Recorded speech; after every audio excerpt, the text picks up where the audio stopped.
Hi all, പുതിയൊരു വീഡിയോയിലേക്ക് എല്ലാവർക്കും സ്വാഗതം. അപ്പോൾ ഇന്ന് ഞങ്ങൾക്ക് ഒരുപാട് കാര്യങ്ങളായിട്ടാട്ടോ ഞാൻ വന്നിരിക്കണം. അപ്പം നമ്മളെ പ്രിയപ്പെട്ട ചേച്ചി നമുക്ക് രാവിലെ തന്നെ ഇവിടെ എത്തിയിട്ടുണ്ട്. എൻ്റെ പ്രിയ ചേച്ചിയമ്മ ഇവിടെ എത്തിയിട്ടുണ്ട്. അപ്പോൾ രാവിലെ ബ്രേക്ക്ഫാസ്റ്റ് ചമ്മന്തി, ചട്നി, ദോശ ഒക്കെ ആയിരുന്നു.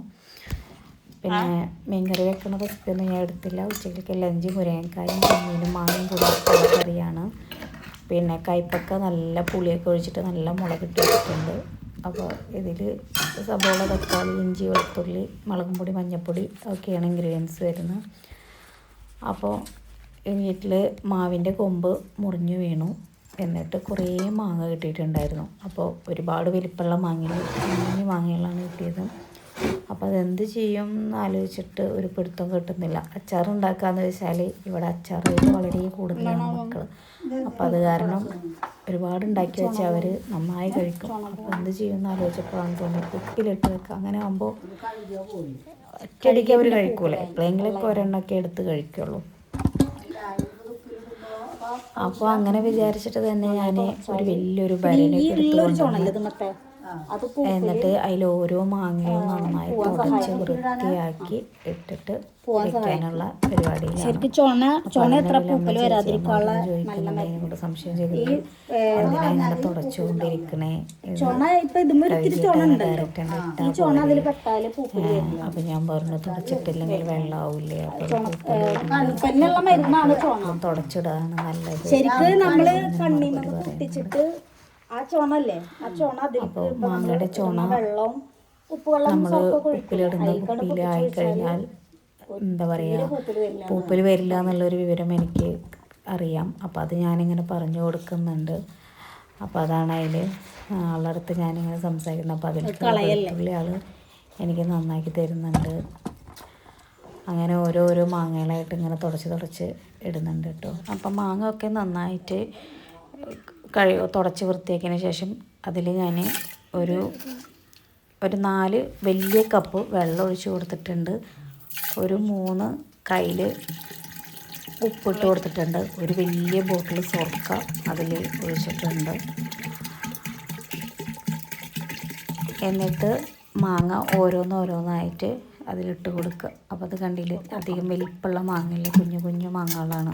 ഇത് നമ്മളൊരു കുറേ കാലം അത് തൊടാതെ അങ്ങനെ തന്നെ വെച്ചിട്ട് നമ്മളൊരു മഴക്കാലമൊക്കെ ആകുമ്പോൾ നമുക്കത് എടുത്ത് കഴിക്കുമ്പോൾ എന്താ അതിൻ്റെ ഒരു ടേസ്റ്റ്. നല്ല കഞ്ഞിയും ഒരു മാങ്ങ ഉപ്പിലിട്ടതും ഒരിത്തിരി തൈരും ഒരിത്തിരി ചെമ്മീൻ ചമ്മന്തിയൊക്കെ ഉണ്ടാകുന്നുണ്ടെങ്കിൽ സൂപ്പറായിട്ട് കഞ്ഞി കുടിക്കാം. നമ്മൾ മോർണിംഗിലാണെങ്കിലും ഉച്ചയ്ക്കാണെങ്കിലും കഞ്ഞിയും മാങ്ങുപ്പിലിട്ടെന്ന് പറഞ്ഞാൽ ഇത്രയും നല്ല കോമ്പിനേഷൻ വേറെ എവിടെയില്ല. പറയുമ്പോൾ തന്നെ എനിക്ക് വായിൽ വെള്ളം വരുന്നു സത്യം. അപ്പോൾ മാങ്ങ എല്ലാം ഇട്ട് കൊടുത്ത് ഒരു നല്ല ഫ്രഷ് വേപ്പിൻ്റെ ഇല ഉണ്ടായിരുന്നു, അത് കുറച്ച് ഇട്ട് കൊടുത്തിട്ടുണ്ട്. നല്ല മുളക്, നല്ല വലിപ്പമുള്ള മുളക് അതുണ്ടായിരുന്നു. അപ്പോൾ അതും കുറച്ചിട്ട്, അപ്പോൾ ഞാൻ അതിൻ്റെ ഉള്ളൊക്കെ ഒന്ന് നോക്കിയതാട്ടോ ഇടണം. അതിൻ്റെ ഉള്ളിൽ കറക്റ്റായിട്ട് നമുക്ക് കാണുന്നില്ലല്ലോ, ജസ്റ്റ് ഒന്ന് അടിച്ചു നോക്കിയപ്പോൾ നോക്കിയതാണ്.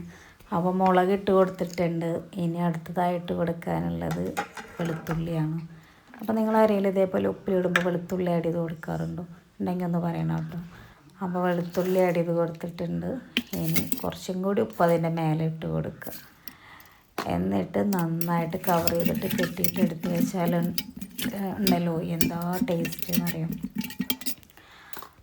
അപ്പോൾ ഇതേപോലെ മാങ്ങൊക്കെ ആക്കിയാലും കിട്ടിയിട്ടുണ്ടെങ്കിൽ ഇതേപോലെ ഉപ്പിലിട്ടിട്ട് വെക്കുക. എന്നിട്ട് മഴക്കാലമാകുമ്പോൾ നന്നായിട്ട് എടുത്ത് കഴിക്കുക. അടിപൊളി ടേസ്റ്റ്. അപ്പോൾ ഇതെന്ത് ഈ കുലുക്കി കൊണ്ടേക്ക് വെച്ചാൽ മൊത്തത്തിൽ ഒന്നാണ്ട് കുലുക്കി കഴിഞ്ഞാൽ എല്ലായിടത്തും അല്ലാതാണ്ട് ചേരുമല്ലോ, അതാണ് ഈ കുലുക്കി കൊണ്ടിരിക്കണം കേട്ടോ. എന്നിട്ടൊരു തുണിയൊക്കെ വെച്ച് കെട്ടി നന്നായി മുറുക്കി തന്നെ കെട്ട്. നമുക്കൊരു 2-3 മാസത്തോളം തൊടാതെ വയ്ക്കേണ്ടതാണ്. അങ്ങനെ ഇതേപോലെ ആക്കിയിട്ട് ഇതേപോലെ വെക്കുക. അപ്പോൾ നമുക്കിത് എവിടെയെങ്കിലും കൊണ്ടുപോയി വെക്കണമല്ലോ, എനിക്കത് താങ്ങൂല. അപ്പം ഞാൻ മകൻ്റെ അടുത്ത് പറഞ്ഞു ഇതെടുത്തിട്ട് സ്റ്റോർ റൂമിൽ നമ്മളെ വെളിച്ചെണ്ണ ആട്ടിയ സ്ഥലത്ത് കൊണ്ടുപോയി വെക്കാം. അപ്പോൾ ഞാൻ വെളിച്ചെണ്ണ ആട്ടിയിട്ട് വെക്കുന്ന പ്ലേസ് ഇതാണ് കേട്ടോ. ഇതേപോലെ വലിയൊരു ബോട്ടിൽ വെളിച്ചെണ്ണ എനിക്ക് കിട്ടും. അവിടെ കൊണ്ടുവച്ചോ കഴിഞ്ഞിട്ട് ഞാൻ റൂമൊക്കെ ക്ലീൻ ചെയ്യാൻ വേണ്ടിയിട്ട് പോയി. എല്ലാം ഒന്ന് അടക്കി പറക്കി വെച്ചതിന് ശേഷം വേണം അടിച്ച് തുടച്ച് ക്ലീൻ ചെയ്യാൻ. അപ്പോൾ ഇത് പിള്ളേരുടെ റൂമാണ്. അപ്പോൾ ചേച്ചി ഉണ്ട്, അപ്പോൾ ബാത്റൂം കഴുകാൻ വേണ്ടിയിട്ട് നിൽക്കുന്നുണ്ട്. ഞാൻ പറഞ്ഞു റൂമൊക്കെ ഒന്ന് ഒതുക്കി വെച്ചാൽ ചേച്ചി അടിച്ചു വാരി തുടച്ചതായോ എന്ന് പറഞ്ഞപ്പോൾ അതൊക്കെ ആൾ ചെയ്യാൻ നിൽക്കുന്നുണ്ട്. അപ്പോൾ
അതൊക്കെ കഴിഞ്ഞിട്ട് പിന്നെ ചോറ് ആയിട്ടുണ്ട്.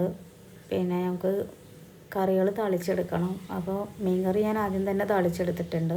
ഇനി കയ്പ്പക്ക ഒന്ന് ചെറിയ ഉള്ളിയൊക്കെ ഇട്ടിട്ടൊന്ന് താളിച്ചെടുക്കണം. അപ്പോൾ ചെറിയ ഉള്ളി, വേപ്പിൻ്റെ ഇല, വറ്റൽമുളക്, നല്ല ജീരകം, ഉലുവ, കടുക് ഇതൊക്കെ ഇട്ടിട്ട് വേണം താളിക്കാൻ. അപ്പോൾ ചെറിയ ഉള്ളിയൊക്കെ നന്നായി അരിഞ്ഞെടുത്ത് വറ്റൽമുളകും പൊട്ടിച്ചിട്ട് പിന്നെ ഒരു 3-4 ഇടും കേട്ടോ ഞാൻ. അത് കഴിഞ്ഞിട്ട് സ്റ്റവിൽ വെച്ചിട്ട് അതിൽ വെളിച്ചെണ്ണ ഒഴിച്ച് വേപ്പിൻ്റെ ഇലയൊക്കെ ഇട്ട് കത്തിച്ച് നന്നായി വറവാക്കിയിട്ട് താളിച്ച് കറിയിൽ ഒഴിച്ചെടുത്തു കേട്ടോ. കണ്ടില്ലേ, ഇതേപോലെ കറിയിൽ ഒഴിച്ചു കൊടുക്കുക.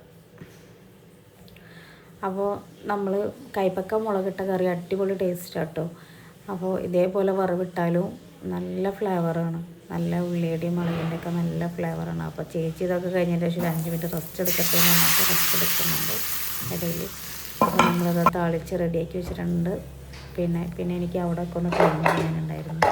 കിച്ചൻ്റെ അടുപ്പും അതേപോലെ ഇങ്ങനെ നമ്മൾ ബോക്സ് ഷുഗറും ടീയും ഒക്കെ വെച്ചുള്ള ബോക്സും കാര്യങ്ങളൊക്കെ വെച്ച ട്രേയും കാര്യങ്ങളൊക്കെ ഒന്ന് ക്ലീൻ ചെയ്തെടുക്കാനുണ്ടായിരുന്നു. അപ്പോൾ ചേച്ചി റെസ്റ്റിൻ്റെ ഇടയിൽ ഞാനതൊക്കെ ഒന്ന് ക്ലീൻ ചെയ്തെടുത്തു. എന്നെ ഒപ്പം ഒന്ന് ഹെൽപ്പ് ചെയ്യുന്ന ആളോട്ട് ചേച്ചി. എല്ലാത്തിലും എൻ്റെ കൂടെ വന്ന് ഹെൽപ്പ് ചെയ്യുന്ന ഒരാൾ ചേച്ചിയാണ് കേട്ടോ. അപ്പോൾ എൻ്റെ കൂടെ ഒരു 10-14 വർഷമായിട്ട് ആളുണ്ട്. അപ്പോൾ എൻ്റെ ചേച്ചി അമ്മ തന്നെ പറയാം നമുക്ക്.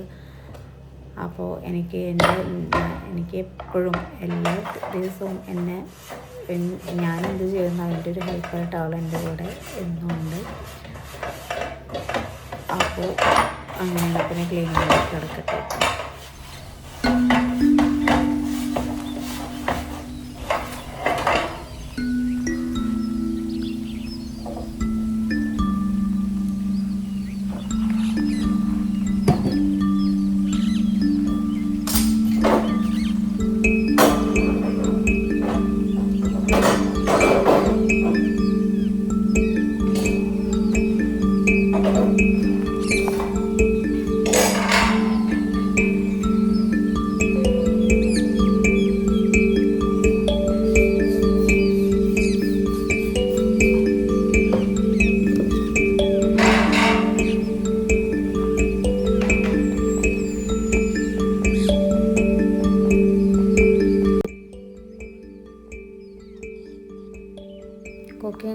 അതൊക്കെ കഴിഞ്ഞാൽ പിന്നെ ഞാൻ ഫുള്ള് ഈ സ്റ്റൗവും കാര്യങ്ങളൊക്കെ ഒന്ന് ക്ലീനാക്കി എടുക്കും. ഫുള്ള് ഡെറ്റോളും അവരെ വിം ലിക്വിഡും കൂടിയിട്ട് മിക്സ് ചെയ്ത വെള്ളം കൊണ്ട് നന്നായിട്ട് ഗ്യാസിൻ്റെ അടിയും കൗണ്ടർ ടോപ്പ് മൊത്തം ഓരോ സാധനങ്ങളും എടുത്ത് ഞാൻ 2 ദിവസമെല്ലാം കൂടുമ്പോൾ വൃത്തിയാക്കും. സ്റ്റൗവും കാര്യങ്ങളൊക്കെ അന്നൊന്ന് ഇതേപോലെ ക്ലീൻ ചെയ്തിടും.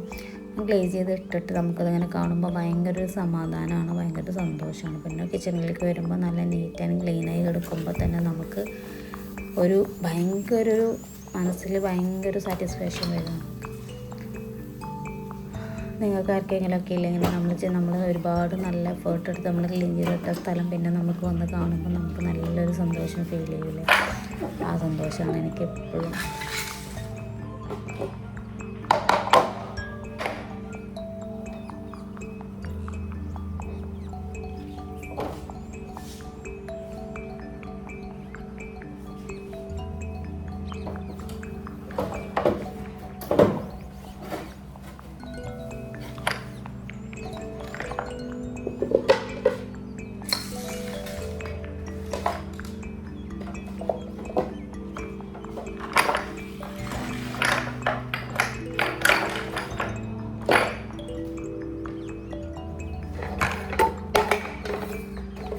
അപ്പോൾ ക്ലീനിങ്ങും കാര്യങ്ങളൊക്കെ ഏകദേശം തീരാനായിട്ടുണ്ട്. ഇനി കുളിച്ച് നിസ്കരിച്ച് ഫുഡ് കഴിക്കണം, അങ്ങനത്തെ പരിപാടികളാണ്. അപ്പോൾ അതൊക്കെ കഴിഞ്ഞാൽ പിന്നെ ചെറുതായി ഒന്ന് കിടന്നുറങ്ങും. അത് കഴിഞ്ഞ് പിന്നെ നിസ്കരിക്കാം, പിന്നെ കുട്ടികൾക്ക് ചായയും കോഫിയൊക്കെ ഉണ്ടാക്കി കൊടുക്കും. അത് കഴിഞ്ഞ് പൂച്ചേനെയും നായനൊക്കെ തുറന്ന് വിട്ടിട്ട് അവർക്ക് അവരേതായ ഫ്രീ ആയിട്ട് നടക്കാൻ വിടും. അങ്ങനെയൊക്കെയാണ് അപ്പോൾ ഇന്നത്തെ വീഡിയോ വരുന്നത്. അപ്പോൾ ഇഷ്ടപ്പെട്ടാൽ ലൈക്ക് ചെയ്യുക, ഷെയർ ചെയ്യുക, കമൻറ്റ് ചെയ്യുക. എൻ്റെ വീഡിയോസൊക്കെ ഒന്ന് എല്ലാവരും കയറി ചാനലൊക്കെ ഒന്ന് ചെക്ക് ചെയ്ത് കാണുക. ഇഷ്ടപ്പെട്ടാൽ ലൈക്ക് ചെയ്യുക. Thanks for watching. Bye bye.